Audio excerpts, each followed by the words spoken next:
To unlock dynamic charging and maximum savings, you need to connect to your electricity tariff. Go to the settings, then charger settings, and look for energy tariff.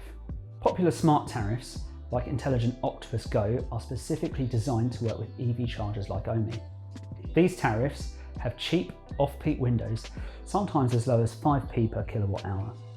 When you connect your tariff to Ohme, the app can see those rates in real time and schedule your charging for the absolute cheapest moments.